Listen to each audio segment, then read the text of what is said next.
With the internal rules. May I know what kind of the... Okay.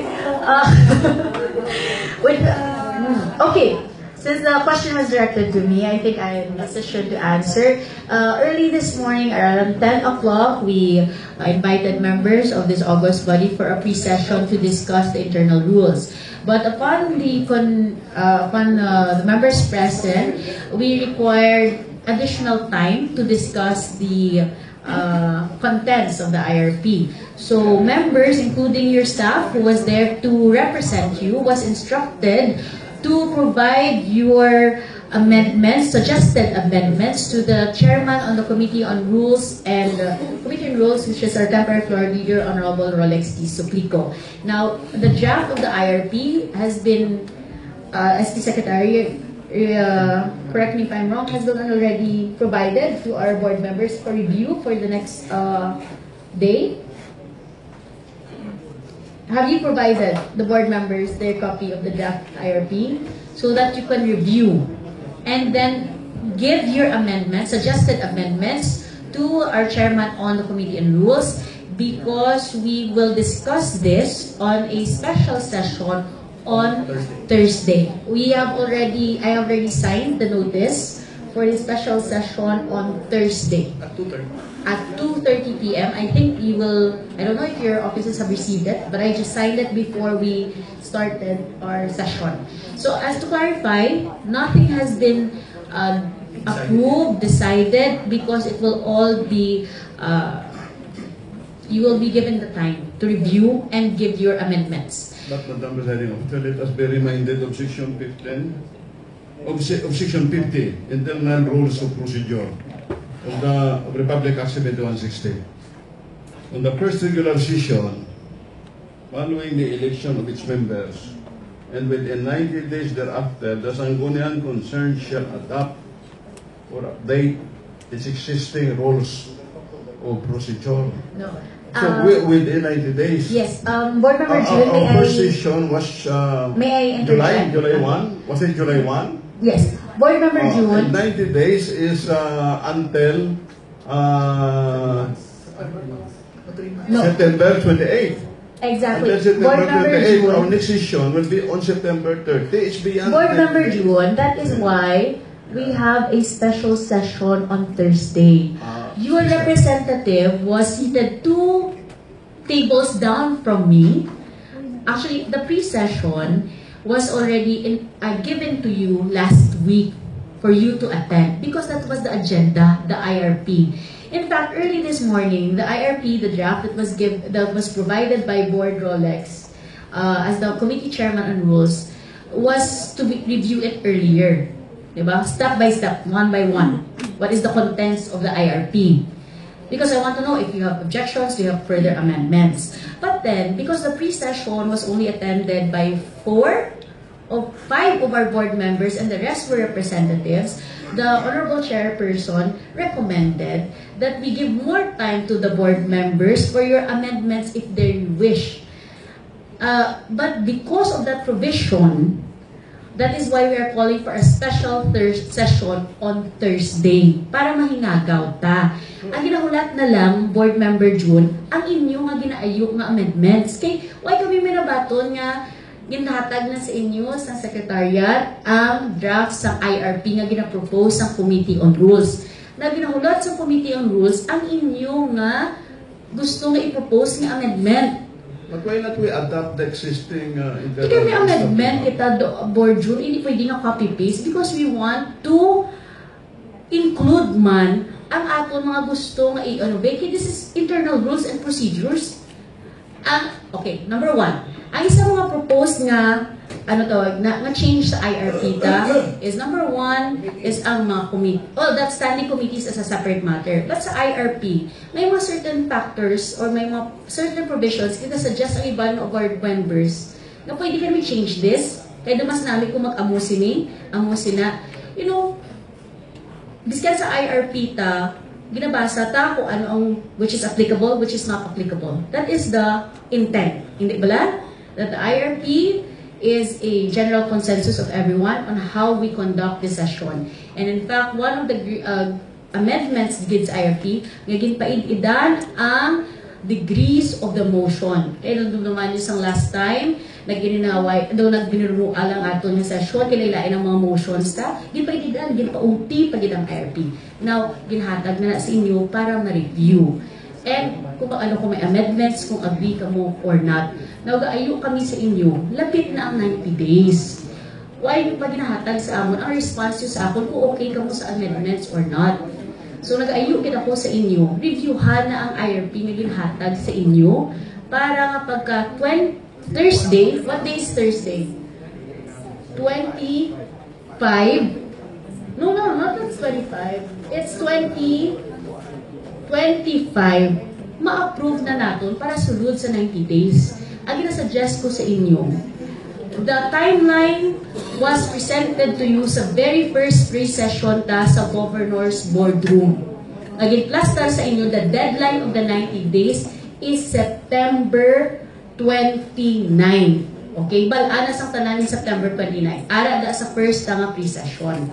Now, ang ginahambal ko sa inyo, we will go through the IRP to make sure that all that we want, the internal rules and procedures ta, included ang suggestion nyo. Kay, from henceforth na ma-approve amo na ang rules ng atong 15 SP. Okay? Now, gaayo lang din ako, kindly sa inyo, lapit na. Hindi man kami kahambal, nga isulod na sa session and approve lang, ay kung gina-consolidate ang inyong amendments. Gina-maximize na ang time. So, the status of IRP, ara na ang draft sa inyo. Nag-ayo pa galing si Board Rolex, Vice, hindi na lang ni Anay pagtapuson sa pre-session kung okay kita sa IRP, kaya pwede na siya ka-motion to pass the proposed IRP for the 15th SP. Kaya gusto niya nga hatag pa kamo sa inyong gusto nga amendment. That is why naging cater ko siya para tanan kamo makambal kayo malang ang nag-attend sa pre-session kagina. Hindi ba?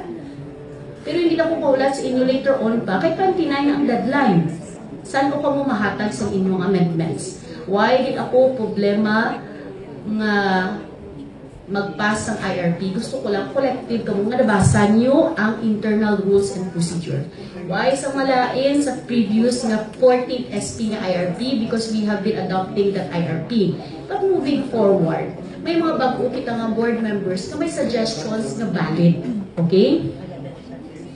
Palihog lang, I want nga kung mag-pass kita sang IRP, tanan ka mo, ginhatagan sang chance na pamatian kung ano gusto ni amend, kaya isa-isa mo, tanan kung agree ka mo or not. Ang muna supposed to be, i-butang ka sa pre-session. Kaya naka-ready na din naka-flash ang draft sang IRP para ma-finalize ta. Okay ka mo tanan dire, kaya emotion na nadaan ni board member Rolex to pass the internal rules. But then, kay kulang atong board member sa pre-session, nag-ayo pagid siya kung pwede, Madam Chair, can we ask kung pwede may 1 more day and a half ang aton ng mga board members para ka-finalize pagid sa aton ng mga amendments, especially kay may bago kita nga PCL. So, as a chair, hindi ko na ma-move nga 29. Okay? Kaya wala kita sa rason nga hindi ta ma-approve na before 29. Kaya ginahatagan ka mo sa enough time to give your amendments or suggestion to this August body. Diba?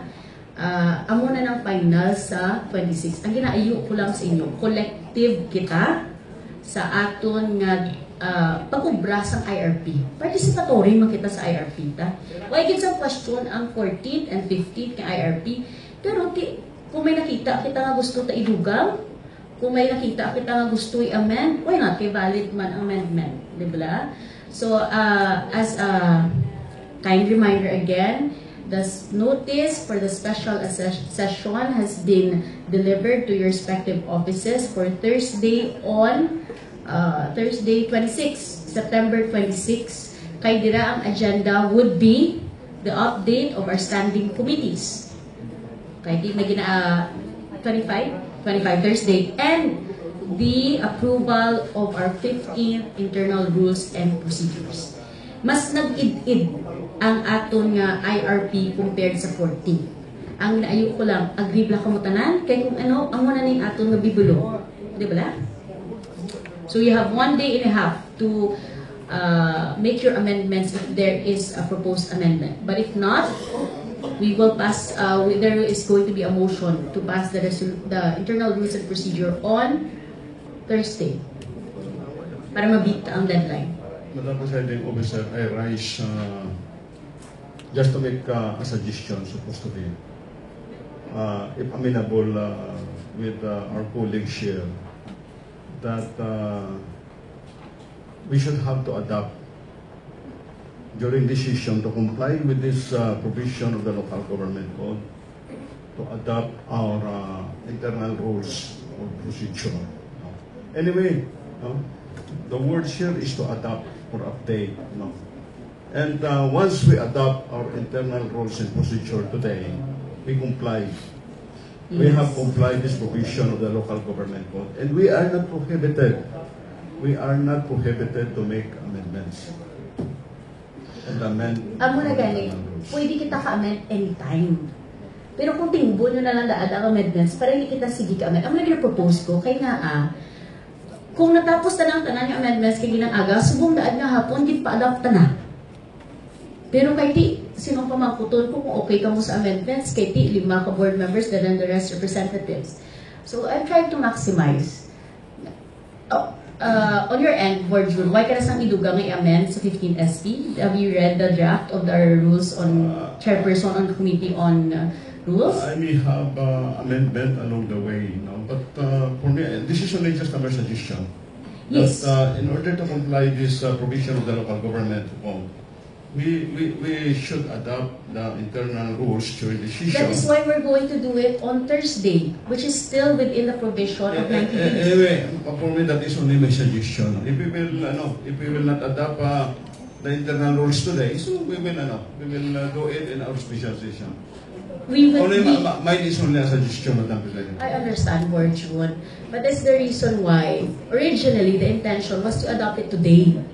But I have received no response from the members of this August body kung okay ka mo sa amendments. Kaya iba na members may gin-amend. Ang atong committee chairperson on rules may gin-amend. Nabasa niyo ang amendments? Agree ka mo sa amendments? Ang mga pamangkot ko sa inyo. Have you read amendments? Ang inyong draft IRP has already been provided with you. Sa inyo guys, sa inyo. Ara na sa inyo. That was the purpose of the pre-session this morning. So this chair is actually encouraging the adoption of the internal rules and procedure. So mamangkot ako sa inyo, will you agree na i-adopt ang internal rules and procedure of the 15 SP? Ang pamangkot, have you seen the amendments? I don't want get blindside anyone.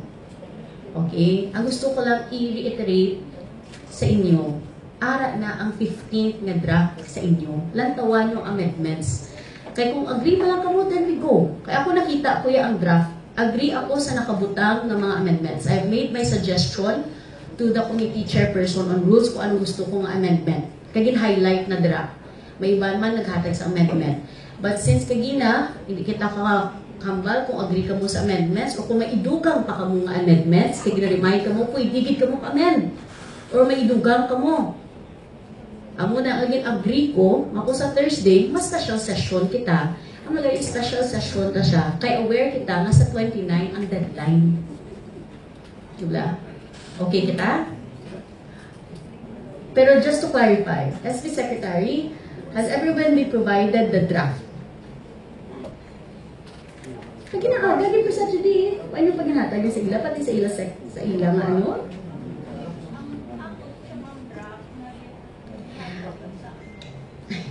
Present na din sa may ano tawag na hindi bala. Kagina sa may pre-session, ginambalan ang tanan nga representatives arin ang draft ng IRP.